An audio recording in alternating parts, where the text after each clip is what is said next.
The Happiness Project by Gretchen Rubin has been a blockbuster bestseller. It spent more than 2 years on the New York Times bestseller list, including hitting number 1, has sold more than 1.5 million copies, and has been published in more than 30 languages. It has even become a movement with project groups spreading across the country. The book is the story of the author's personal happiness project. It provides the tools to help you create and track your own project, and also acts as a compelling inspiration for the readers to try and boost their happiness. After all, everybody can benefit from adding some more joy to his life, or appreciating what he already has. Please subscribe to our channel and like this video if you find it useful. Don't forget to turn on the notification bell in order to stay tuned. Gretchen's happiness project wasn't aimed to make an extraordinary change like moving to a new country or pursuing a different career. She wanted to change her life by finding more happiness in her own kitchen. In her own words, "I am happy, but I'm not as happy as I should be. I have a good life. I want to appreciate it more and live up to it better. I complain too much. I get annoyed more than I should. I should be more grateful. I think if I felt happier, I'd behave more." Indeed, happy people make better friends, colleagues, and citizens. Gretchen found out that she was more patient, more forgiving, more energetic, more lighthearted, and more generous. Working on her happiness made not just her happy, it boosted the happiness of the people around her. Since many of the greatest minds have tackled the question of happiness, Gretchen researched a huge amount of literature in areas like religion, science, philosophy, and biographies. Inspired by Benjamin Franklin's virtues chart, she designed her own version of his scoring chart, a kind of calendar on which to record all her resolutions and give herself a daily checkmark for each resolution. How to create a happiness project. Identify what brings you joy, satisfaction, and engagement. Then, make resolutions that include concrete actions that will boost your happiness. And finally, keep your resolutions. Focus on a different subject each month. 12 months in the year provide 12 slots to fill. For the first month, attempt only January's resolution. In February, add the next set of resolutions to the January set. By December, you'd be scoring yourself on the whole year's worth of resolutions. Use Gretchen's 12-month happiness project as an inspiration to create your own personal one. January, energy. She decided to start the year by focusing on energy with the reasoning that more vitality will make it easier to stick to her resolutions. That included more sleep, more exercise, mental and physical declutter. She found out that one of the best ways to lift your mood and boost your mental energy is to engineer an easy success, such as tackling a long-delayed chore. February, marriage. Good marriage is one of the factors most strongly associated with happiness, since it shapes one's daily existence. It provides support and companionship that everyone needs. Your marriage doesn't have to be in trouble for you to focus on nurturing it. With the years, we all fall into some bad habits that better be changed before they become destructive. For Gretchen, these bad habits were nagging, criticizing, asking for praise but not giving one, snapping, being less considerate to her partner than she was of other people, focusing on things that annoyed her. When thinking about happiness in marriage, you may have an almost irresistible impulse to focus on your spouse, to emphasize how he or she should change in order to boost your happiness. But the fact is, you can't change anyone but yourself. When you give up expecting a spouse to change, you lessen anger and resentment, and that creates a more loving atmosphere in the marriage. March, work. Happiness is a critical factor for work, and work is a critical factor for happiness. First, a human being needs to be productive in order to be truly happy. And second, work occupies so much of our time. Another person's happiness project might even focus on choosing the right work.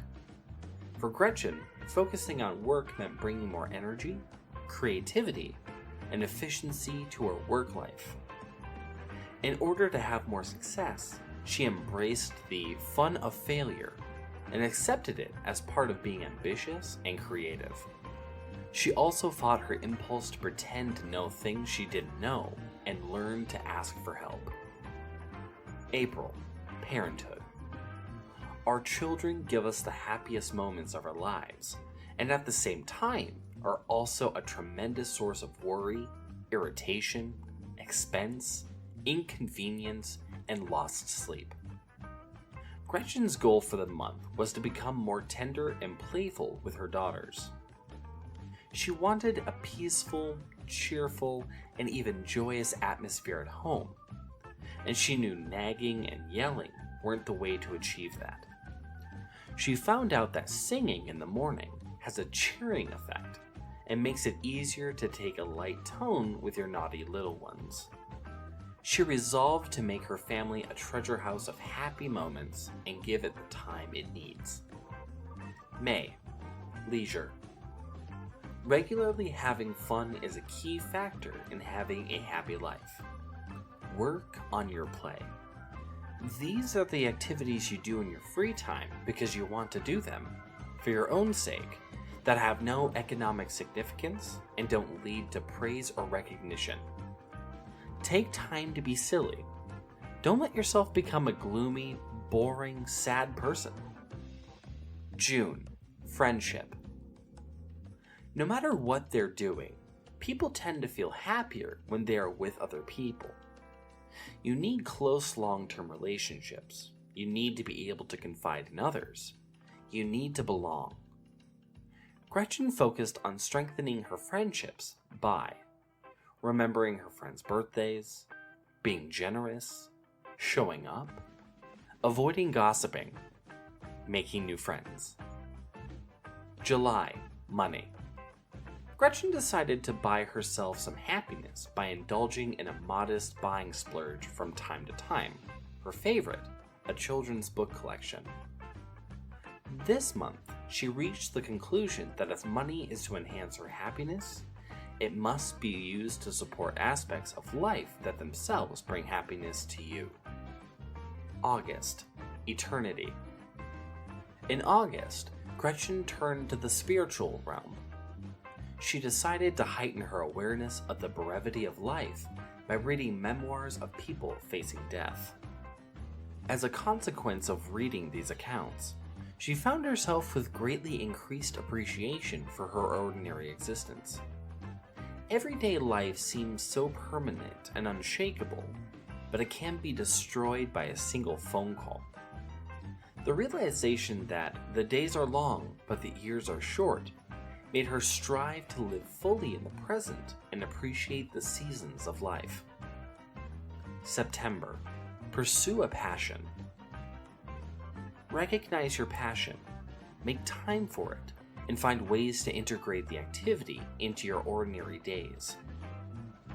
Dedicating the month to a passion means treating it as a real priority instead of an extra to be fitted in at a free moment. If you feel overwhelmed by the question, what's your passion? Try instead, what did you enjoy doing as a 10-year-old? Or, what would you do on a free Saturday afternoon? In Gretchen's case, that meant everything related to books, reading, writing, even making them with her hands. October, mindfulness. The cultivation of conscious, non-judgmental awareness brings many benefits in terms of happiness. One highly effective way to practice mindfulness is through meditation, but Gretchen couldn't bring herself to do it. She sought to find other strategies that would help her pay attention and stay in the moment, and to keep away from automatic behavior. She experimented with all sorts of practices: laughter yoga, hypnosis, drawing classes, and etc. One should find his or her own way. November, attitude. In November, Gretchen focused on her attitude. She wanted to cultivate a lighthearted, loving, and kind spirit. It's easier to complain than to laugh. Easier to yell than to joke around. Easier to be demanding than to be satisfied. Hit on several specific aspects of your attitude that you want to change, but also work on cheerfulness. December, boot camp perfect. After piling on resolutions for 11 months, in the last month, Gretchen would follow all of her resolutions all the time, aiming for perfection. It was tough and demanding. She didn't have even one single perfect day during December, but she kept trying, because her resolutions made her truly happy whenever she did them. The process of constantly reviewing your resolutions and holding yourself accountable each day surely has a huge effect on your behavior. At the end of her 1-year-long happiness project, Gretchen reached a conclusion on the nature of happiness. One of the best ways to make myself happy is to make other people happy. One of the best ways to make other people happy is to be happy myself. If you like this video, you might also enjoy our summary of Jim Rowe's book, Seasons of Life. Thank you for watching. Please check our channel for more videos like this. Tell us in the comments, what is your favorite book? Can't get enough of reading? Find us on Facebook at facebook.com/readandgrow1, and also on Twitter at twitter.com/readandgrow1.